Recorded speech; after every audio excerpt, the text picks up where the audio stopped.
বাবা সাহেব আম্বেদকর এডুকেশন ইউনিভার্সিটির আন্ডারে যে বিএড কলেজগুলি আছে, ফরম্যাট অনুযায়ী আজকে আপনাদের বিএড কোর্স নিয়ে আলোচনা করছি। তার আগে বলি, আমার বিএডের semester 1, semester 2, semester 3, semester 4 practicum বই আছে।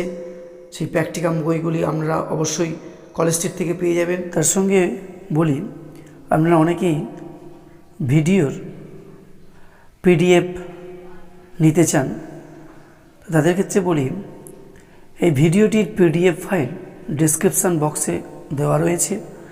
পিডিএফ ফাইলটির পাসওয়ার্ড ভিডিওর মধ্যে রয়েছে, আপনারা ভিডিওটি দেখুন। বিএডের আজকে একটি ইতিহাস বিষয়ের লার্নিং ডিজাইন নিয়ে আলোচনা করছি। বাঁধিয়ে থাকছে বিদ্যালয়ের নাম, শ্রেণী অষ্টম, সময় থাকছে 40 মিনিট, তারিখ, শিক্ষক বা শিক্ষিকার নাম। ডান দিকে থাকছে বিষয় ইতিহাস, একক থাকছে ভারতের জাতীয় আন্দোলনের আদর্শ বিবর্তন, উপেক্ষক হিসেবে থাকছে সুভাষচন্দ্র বসু, আজাদ হিন্দ ফৌজ। শিক্ষণের লক্ষ্য বা উদ্দেশ্য কী থাকছে স্মরণ করা। কত খ্রিস্টাব্দে সুভাষচন্দ্র বসু আজাদ হিন্দ সরকার প্রতিষ্ঠা করেন, শিক্ষার্থীরা তা স্মরণ করে বলতে পারবে। অনুধাবন করা শিক্ষার্থীরা ভারতীয় স্বাধীনতা আন্দোলন এবং আজাদ হিন্দ ফৌজের সম্পর্কে তুলনা করতে পারবে।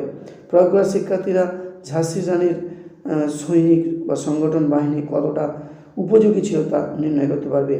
বিশ্লেষণ করা সমসাময়িক ভারতবর্ষের চিত্র ও আজাদ হিন্দ বাহিনীর সংগঠনের বিশ্লেষণ করতে পারবে। মূল্যায়ন করা শিক্ষার্থীরা সুভাষচন্দ্র বসু কেন ব্রিটিশ সরকারের বিরুদ্ধে আন্দোলন করেছিলেন তা মূল্যায়ন করতে পারবে। সৃজন করা শিক্ষার্থীরা আজাদ হিন্দ ফৌজের সংগঠনের মূল ভিত্তিগুলি গঠন করে আলোচনা করতে পারবে। পাঠের প্রেক্ষিতে শিক্ষার্থী বিশ্লেষণ, এখানে কয়েকটি প্রশ্ন থাকবে। তারপর থাকছে শিখন সহায়ক উপকরণের প্রস্তুতি ও নির্বাচন। সাধারণ প্রশ্ন থাকছে চক, ডাস্টার, বোর্ড, বই। বিশেষ উপকরণ, লিখিত চার্ট থাকবে, মডেল থাকবে। শিখন কৌশল থাকছে, বাঁধিয়ে থাকছে শিখন ক্ষেত্র।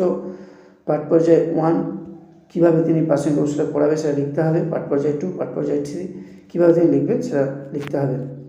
তারপরে থাকছে মূল্যায়নের নকশা, যেটা কাজের পাতা। এখানে কয়েকটি প্রশ্ন থাকবে, যেমন দিল্লি চলো, ধ্বনিটি কার। তারপরে হচ্ছে দুর্বলতা নির্ণয়। পাঠ মূল্যায়ন করার পর যদি দেখা যায় যে তাদের সংস্কৃতি পাঠের প্রয়োজন, তাহলে দুর্বলতা নির্ণয় হিসেবে সংস্কৃতি পাঠে প্রবেশ করতে হবে। শেষে বলি, আমাদের শিক্ষক বা শিক্ষামশাই যখন এই প্র্যাকটিকামটি করাবেন, অবশ্যই তেনার কথা মতো এই প্র্যাকটিকামটি করবেন। আমার প্র্যাকটিকামটা হয়তো আমাদের সহযোগিতা হিসেবে কাজে আসবে। আজকে এখানেই রাখলাম।